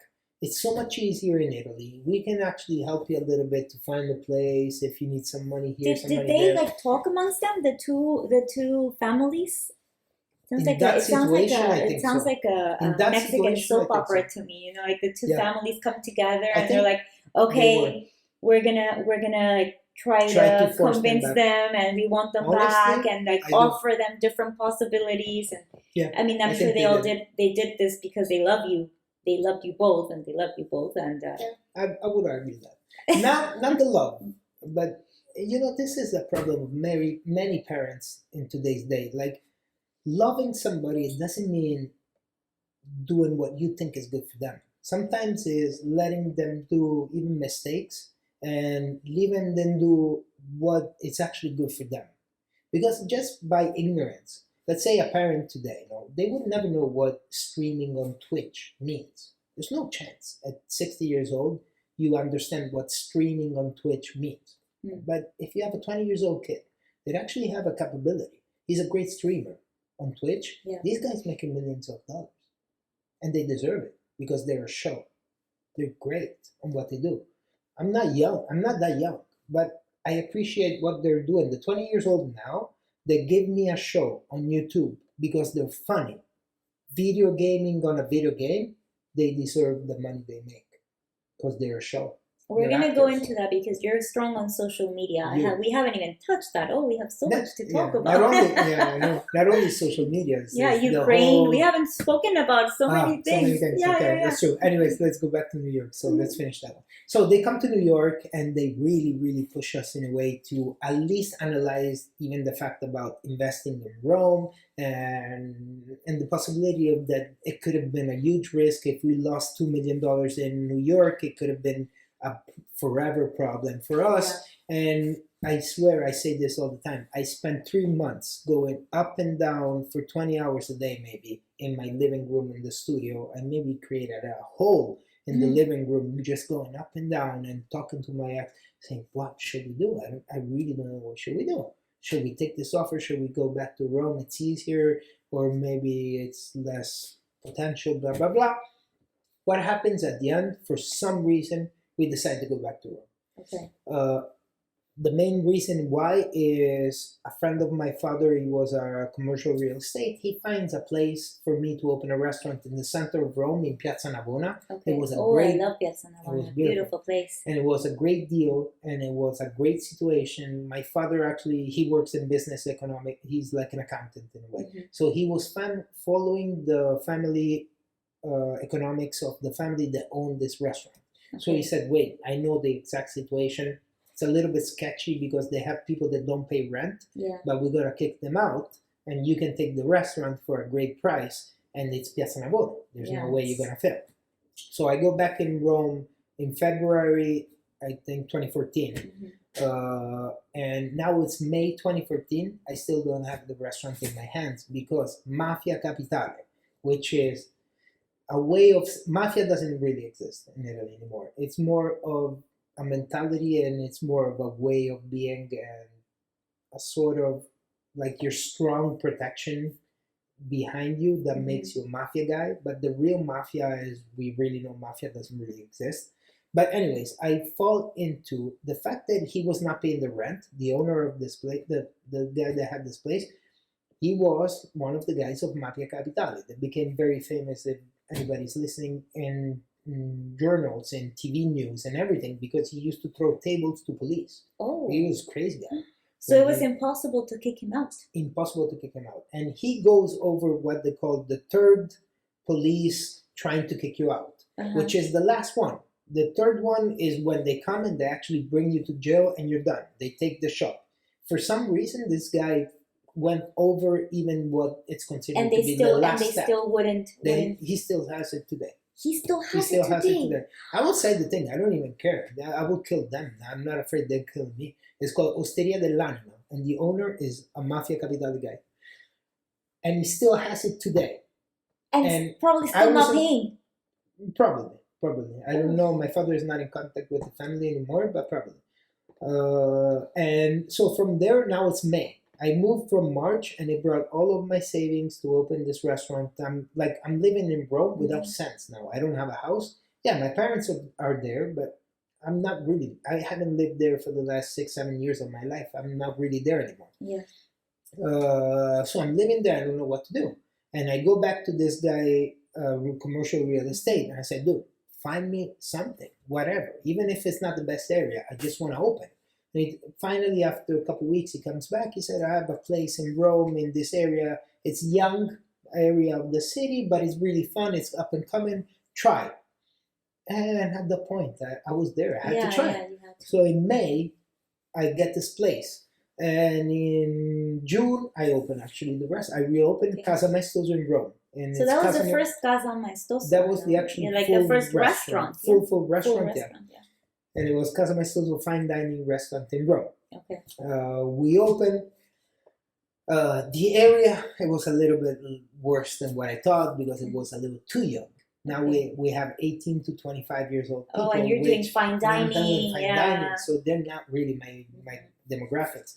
But in a way, we're doing actually really, really good. And TripAdvisor in Italy is strong in Europe. It's way stronger than Yelp. Yeah. So saying TripAdvisor all around Europe is just like saying Yelp in America. Here, yes. There's 9,601 restaurants in Rome in 2014. We see us growing like crazy. Every review we get, we go up. Mm-hmm. And yes, it's true. At the beginning, with less reviews, you go up. But there's a limit. Like TripAdvisor, no. The algorithm, no. He wouldn't let you go top 100, even if you have 60 reviews. Mm-hmm. He wouldn't let you go top 100 because you have to get at least like 100, 150 reviews to have a good average. In a matter of maybe 6 months, we're top 50. In a matter of a year, top 50. That's crazy. I have a picture of what I'm going to say next. I have a picture of what I'm going to say next. At month 8, we get to number 1. Number 1 restaurant in Rome is Casa Maestoso. This is November 2015. The number 1 restaurant for the biggest tourist app in the world is Casa Maestoso. At this point, we're completely fucked. Because our restaurant, yes, we wanted to do fine dining, and we were doing our best to do fine dining, but I didn't spend $1 million in a restaurant. I didn't have 40 people working for me. I'm still me opening a restaurant. So I had a cute, but not incredibly beautiful restaurant, and I had nice staff, but not the best staff in Rome. And that thing says that we're the best restaurant in Rome. You know what happened? So people are expecting. I started getting the most richest Chinese, Asian people in the world.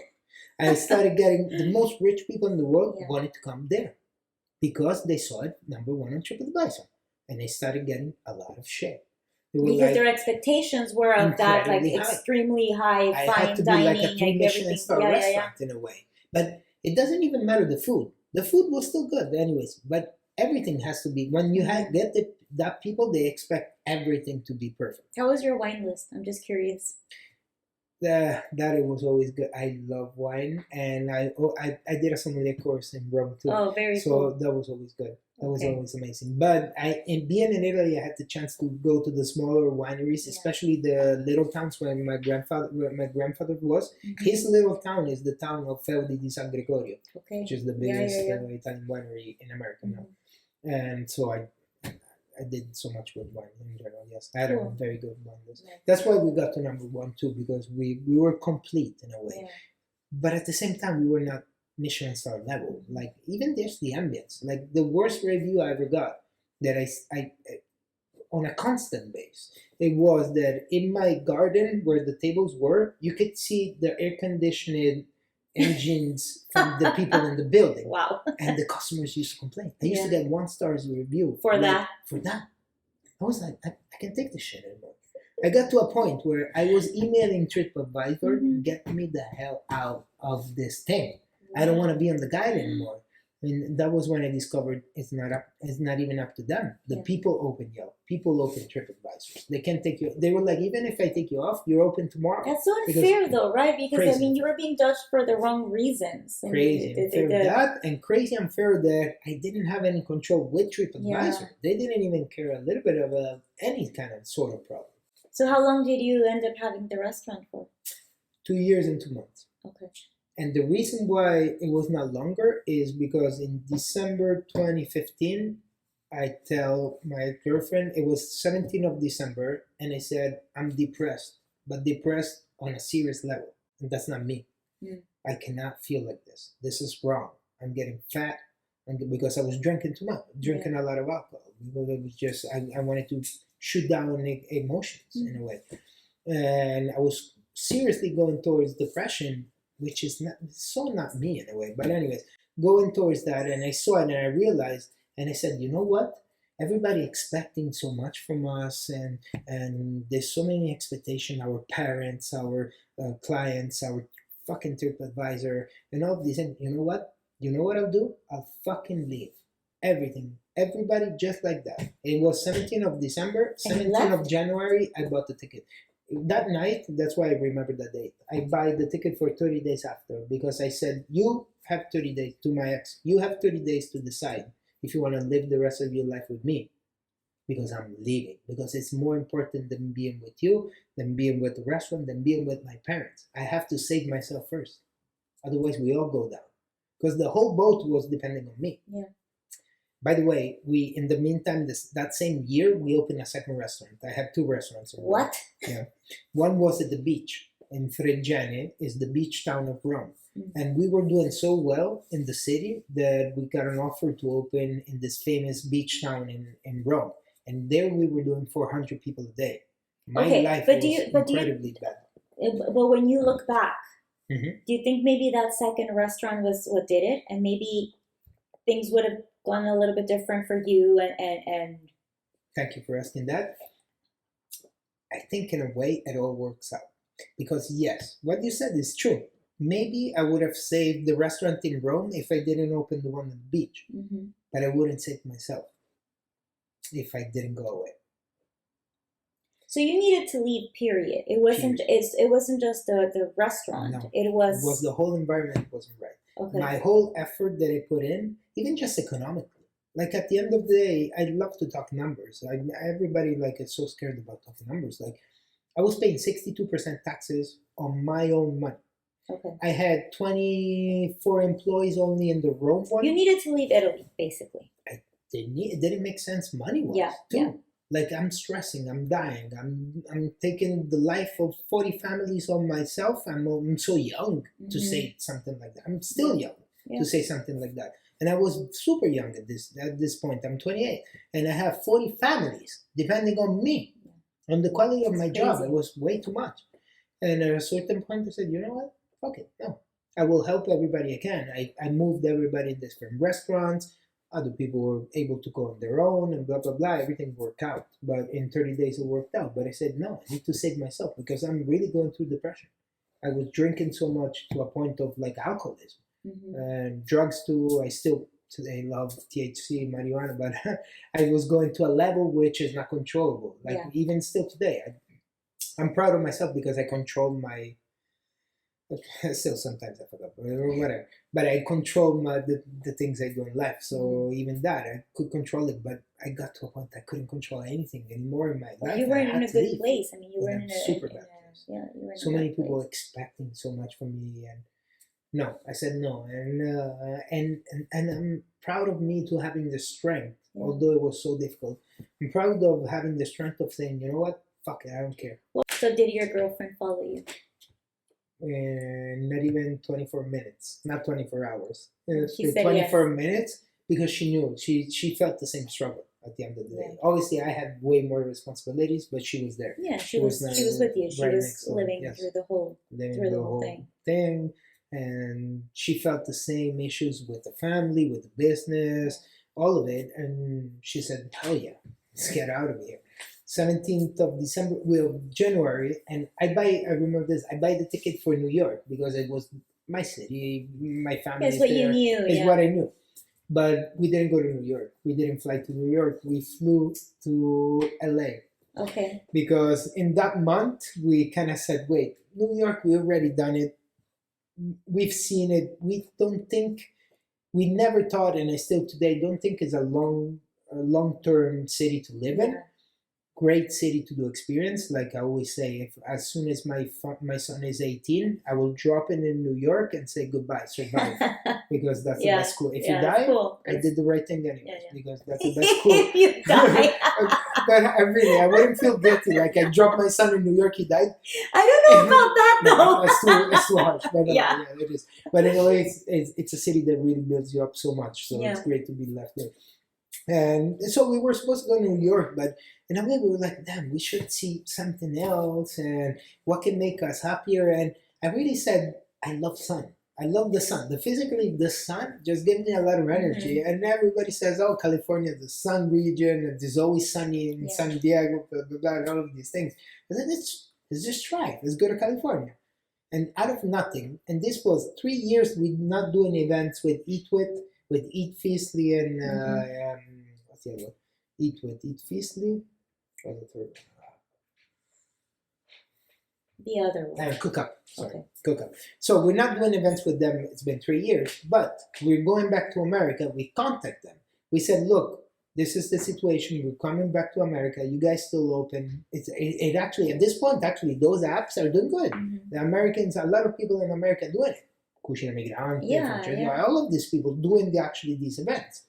In a way, I feel like the father of these events. In a way, a little. I don't say that usually, but I do feel that. Okay, Ukraine. So first, I know that you decided to this entire movement and this fundraiser and this a lot of philanthropic work surrounding Ukraine. How did that happen? Like, how did that? Sure. It all started with after the first month of war, where we had an incredible amount of refugees coming through Tijuana. Tijuana was a little bit of the filter for the whole American continent, North America and South America.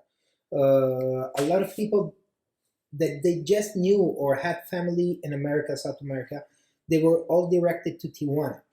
And again, I really want to say that the Mexican government, especially the city of Tijuana, did an incredible job. They went a little bit under the books. Like, not a lot of people realized what an incredible job Mexico did, what an incredible job the Tijuana city did in organizing refugee shelters for refugees coming from Ukraine. Because we went from the first days of war, when we had 30 people a day coming, that we got to 3,000 people a day coming to Tijuana to be moved all around America. Now, it was in this phase, in this period, that I got another industry worker that was involved for other reasons in the border calling me and saying, dude, we really need help. I know you're involved with food in San Diego. Whatever you can find, food, and bring down to the border. We're only 20 minutes away from the border. Please help me. The first day that I went and I brought a little bit of my food, some pasta, lasagna, whatever I brought, I don't even remember, I realized what a huge problem we had. Like, this was a building up problem. So that made a huge impact on you, just going down there and seeing what was happening. Huge impact, and I'll tell you right away why. Because I've seen arriving families of people, of wealthy people, of normal people, of people that can be your cousin, your sister, your mother, your brother, arriving in Tijuana and not having any sort of future. They left behind a situation that it was completely destroyed, dead.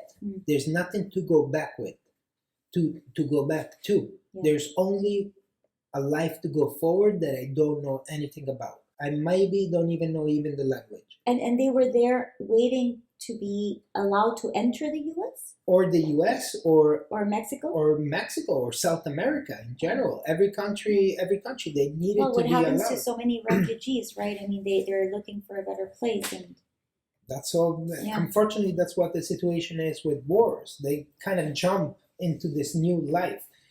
In this situation, was very heavy for me to see that all of these families that came, we have a wrong concept idea of these people coming here. We sort of, I really want to say this, we sort of feel like we're superior, like we're better, not superior, but we're better, or we're better off, or our life is different and it would never happen to us. This is the main concern that people have. It will never happen to us. It's completely not true. Ukraine, it was a country before. I know Ukraine since I'm small, and it always been a great country in the Eastern European countries. It's an economically very stable country, it used to be. Had no big issues. That's normal people living a normal life. They get impacted by war crimes, which it means, and I need to say this, it means rape. It means killing your son in front of you just to hurt you psychologically, physically. I've seen videos of this. There's a museum in Kiev that shows you what's actually war. And I spent hours in that museum just looking at the video and crying and not understanding how we don't understand how heavy the situation is and how much it doesn't make sense for all of us. Because you ended up going there. I ended up taking all the money that you raised along with Seven Seas with the coffee I'm shop. so thankful to Eric Dobbs from Seven Seas Coffee. He is another crazy guy that supports my crazy life, and he was actually the guy that told me one day, he was like, we're doing a lot of things for them here in San Diego, but this seems like we're not doing enough. And again, I have to say this, we were really criticized for just trying to raise money for Ukraine, because American people felt everybody, but American people especially were very entitled to say, my government is already helping so much. So in a way, it's not really true, and it's not you directly helping, so it doesn't make sense even to say that. But we got criticized a lot, but we always felt like we were not even doing enough. So the reason we sort of went with the criticism, for him as a coffee business, he found a channel. He said, let me look specifically for another coffee business in Kiev that needs help. At least I will keep it all connected. I will make it look like as a coffee shop, I'm helping another coffee shop in Ukraine. Let's just do that. It will look better to people. Maybe they'll help us. It was a good idea in general. It worked. For what I believe, it didn't work as it should, because again, we were just looking to raise $10,000 just to pay our trip plus the money to this coffee shop. And we struggled to raise this $10,000. It took us way too much money, way too much effort and time. Sorry, not money. That what we actually needed. Like, we see people giving away for charity $50, $100 to $100,000 for things that are so much less. And you have to say like how much money you raise, because I think it's crazy that well, I'll let you say it, the amount. We raised exactly $10,000 and given free coffee to people. Now we're raising again, and we're not going to do it this way. We're not going to give you anything for free. Now we are a little more connected, and now we're focusing on the people that we know that care, and they're going to give us the money, because we're not asking crazy money. You buy, in California, we see things happening that are really crazy with money. $10,000 is a month rent for people. It's no sense. It's stupid money, like stupid easy money to spend. And we struggled so much to get it, and we gave so much for free. We gave coffee, we gave shirts, we gave everything we could to feel. Do you feel people were the communities overall, and I'm saying here in San Diego because I know this is where you primarily raise the money. Do you feel they were disconnected from the situation? 100%. Do you feel as a 100%. as a society we've 100%. become 100% disconnected, and that's why we look at Ukrainian people even differently, because we are completely disconnected, and disconnected even economically wise. We're completely disconnected. We lost a little bit of track of what money really means and what we need money for in this life. We're a little bit disconnected in California. A lot, actually. A lot. So now you're going back. So yes, the happy part is that actually, even if we only raised $10,000, we actually did this trip. We went to Ukraine. We brought a lot of military equipment. We brought medical equipment, and we brought food, and we brought money in the specific sense to this business, One Love Coffee, that we collaborate with. The owner is one of the greatest person in this world alive. I swear to God, you will get to know him. His name is Vladimir. He's the owner of One Love Coffee. I know everybody will get to know him one day because he's one of the greatest human beings in this world. We went directly to them. We helped them, and it worked. What we did really worked. It did an impact on them, and that's what interests me. Because a lot of people think that I did, that Cementeers, that Help Ukraine are doing this for publicity, or I don't know, to get Instagram followers, whatever the fuck they think. But we realized what huge of an impact we did on the people. When I arrived to every one of their coffee shops, they have 5 coffee shops in Ukraine, the employees, when they saw me and Eric arriving, they were in a complete disbelief. Complete disbelief. They were like, I cannot believe these 2 freaking Americans took the time and whatever they did to just come here and just show their face. Just in terms of the how inspiring it must have been for them, and how exactly the message, and just knowing that someone cares, that someone out there in the other corner of the world is making an effort, is thinking of the pain, the suffering, like all the troubles that they are going through as a country, and it's and I don't like to say this as the person that went there, but I need to say this. It changed their life. It changed their life. It gave them, even if they're super motivated people, but it gave them that infinite motivation to keep on, to keep it hard and go, continue and fight and stay open. Because this is the main thing of One Love Coffee in Ukraine. The situation there is bombs on you. It's 1 to 2 to 3 to 4 customers per day, but you still keep the shop open with the same rent at the end of the month, but you're selling 4 coffees per day. You have to keep it open because you have to give hope to the people that we're going to go back to normal. It's going to happen. And this is what One Love Coffee means, and this is what we support. It's going to come back to normal. We have this as a responsibility as humans. It's going to come back to normal because this is a mistake. A mistake made not by you, normal people living in Kiev, normal people living in San Diego. This is a government war, whatever happening at the high levels mistake. This is not our people's fault. And Ukrainians love Russians. Russians love Ukrainians. Stop this fucking shit. It makes no sense. They don't want to fight each other. They have nothing to fight. So it changed their lives. How did it change your life? Ow, that hurts again. I forgot you asked me this, guys. It did change my life a lot. It gave me a total different perspective on life. Although I never had money as a first value in life, to see how strong you can be with less than zero money. Because it's not zero money. This is way less than zero money. It's not even about the money, right? It's not money. It's bullshit. It's life. It's so much bullshit. But this is losing family to war. This is not having a place to go to sleep. This is not knowing where you are tomorrow. It's fucking money. Money is stupid. It's the last of their problems. Knowing what that problem is and being part of it and looking for a way to get out of it, it changed my life a lot. And again, to come back from Kiev and come back in America, it was an incredible struggle for me. I have to thank Eric today because there's a reason why I'm happy I'm back to San Diego. But I got to a point after a week I was in Kiev where I completely decided not to come back to America and not to come back to Italy. I decided to stay in Ukraine. I told Eric from Seven Seas, I said, I know we work together. I know I have a lot of things going on in my life.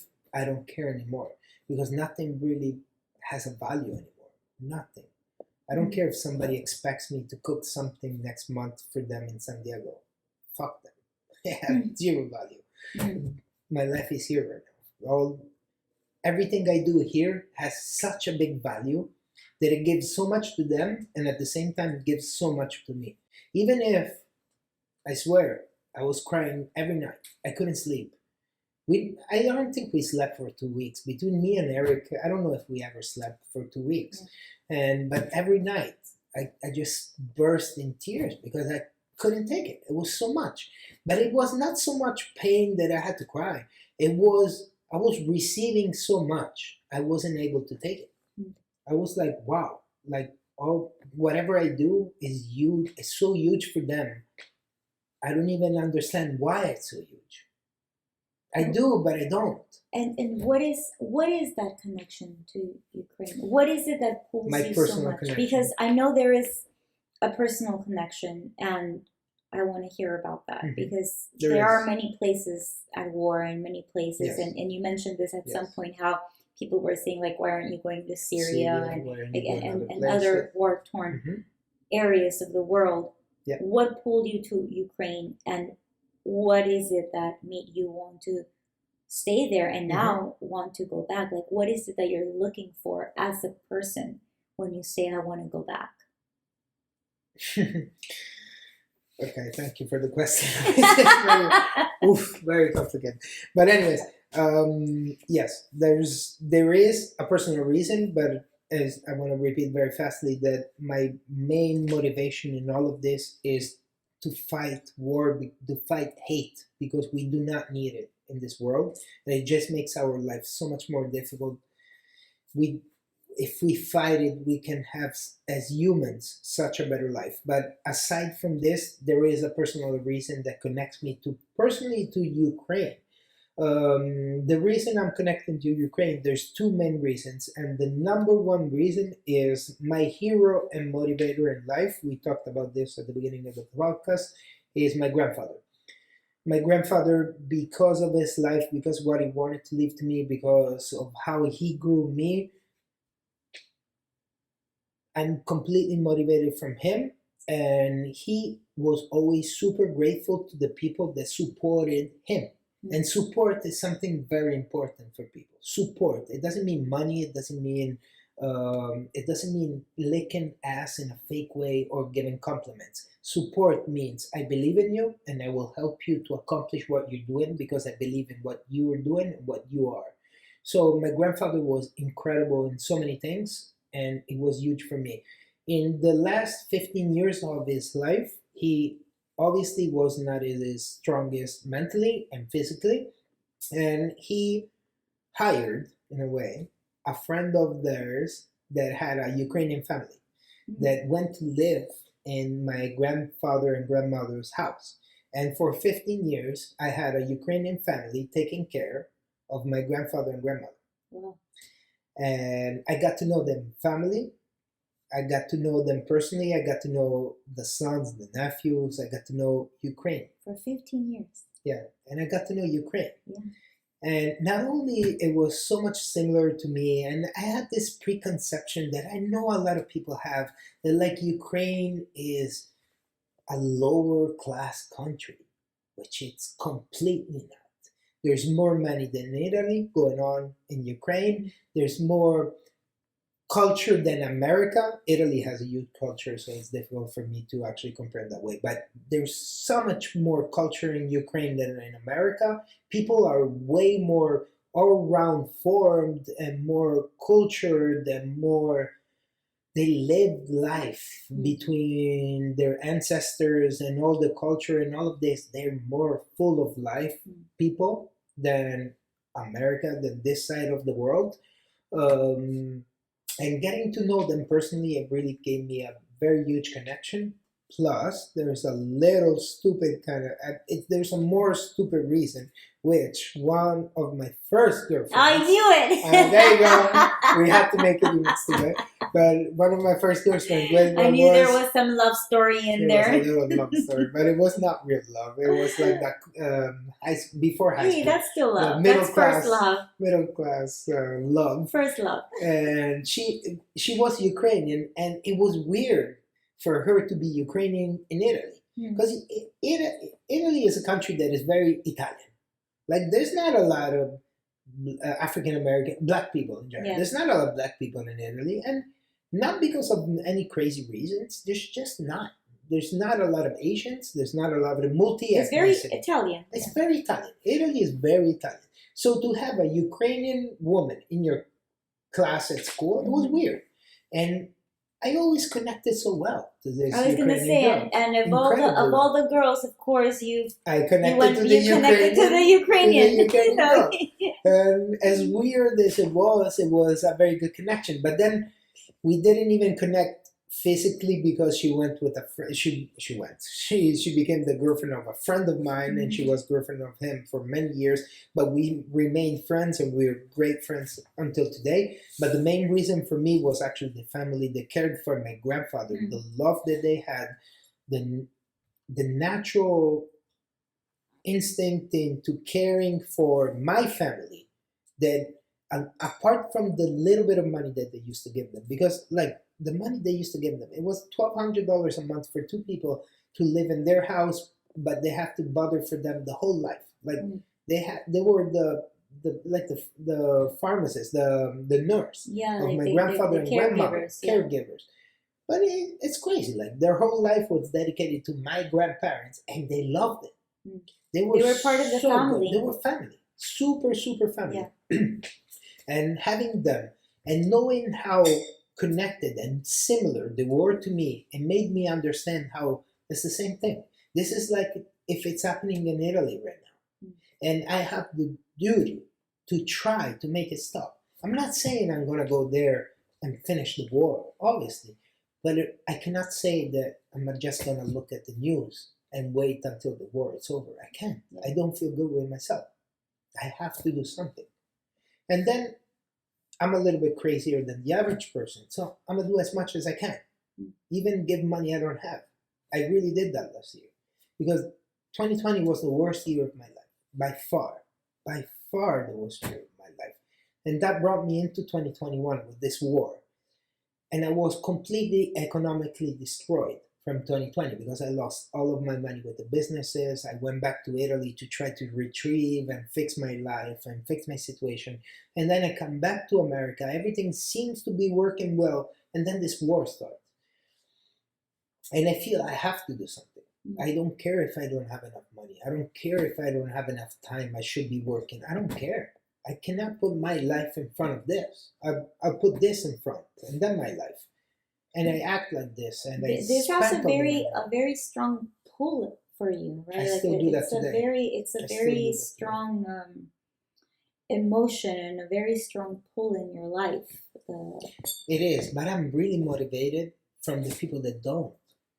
I'm bothered and motivated from the people that do not give a fuck. I left behind a lot of friends of mine that I made in California. I made many friends in California.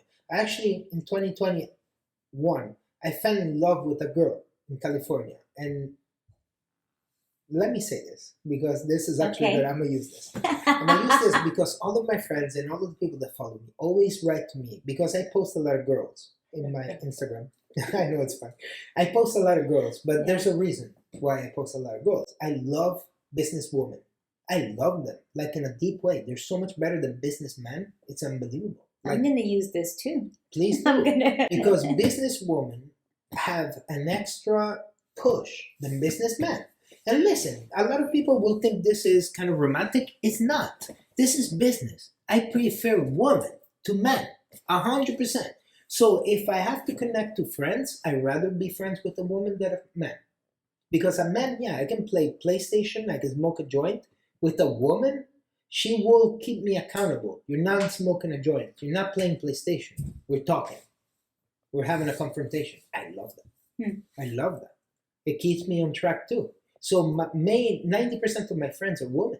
So, we've been talking, I think, maybe for like 4 hours, That's good, and yes. I've loved every second of it, every second of it. And we've had some glitches along the way, and Mhm. a piece that maybe we lost, which is so sad. We But might find it. maybe we'll pull it from your We'll phone, find it and if somewhere. there's like some weird sound, like a weird difference in the recording at some point, it's because of that. But I really want to try to grasp every Mhm. little piece of everything we spoke about, because I've loved this conversation.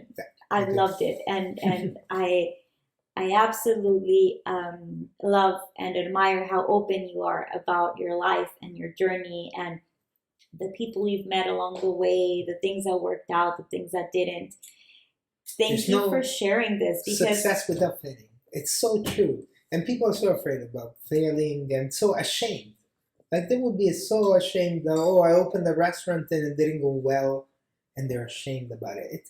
I understand the ashamed about it, but at least for you, for yourself, get it as a positive thing. It's only positive. Life, this is what we go through. Like there's problems, there are good things, bad things, but that's what builds us. well, And it's I'll good.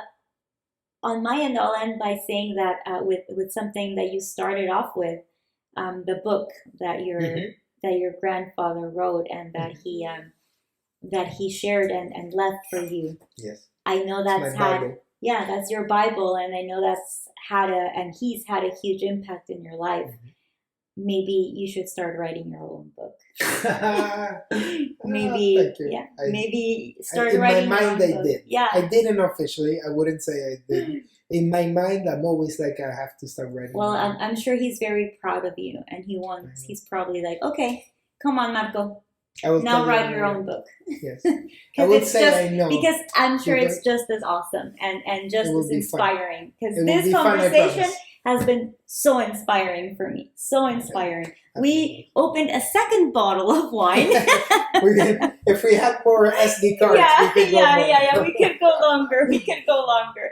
But No, thank you so thank much you. for being here. Thank you for this awesome conversation. I'm gonna wrap it up saying say a whatever little you sort want. of commercial thing for Go. Ukraine. We have started the second phase of our project, especially mine. I collaborate with a charity not only in San Diego, even one in Italy that is helping Ukraine. But now I'm connected to two charities in San Diego, one in Encinitas, and the usual one I do work with Help Ukraine now. We are going back in May. This time we're going big. We're not giving anything for free. We're not giving no coffee, no shirts. We're done with this bullshit in a way. We're not trying to ask you for money. We're pretending the money right now because we know the people that have it. We know the people that care actually right now. We sort of did a selection. As I told you, we got a lot of hate. We filtered that hate all the way down to people that care and that have a decent amount of money to help, and we're there right now. So we're going back in May. We are already funded, but we want to be funded more because there's no ending to the money. Like because we're talking $10,000-$25,000 as personally I can raise. This is bullshit money. Like there's people that raise millions of dollars for Ukraine or for other things. So this is the little tip of the funnel. What I can say is that I personally, as I did before in August, I will personally bring money to people in their hand. I can film it, I can Instagram it, and this is why I use Instagram for all of this, just to make you understand that I'm doing things for real. I don't need more followers. I don't give a fuck. I think that whoever about the hears followers. this podcast, if one thing they will know is that you are for real, That's all. that you're no bullshit.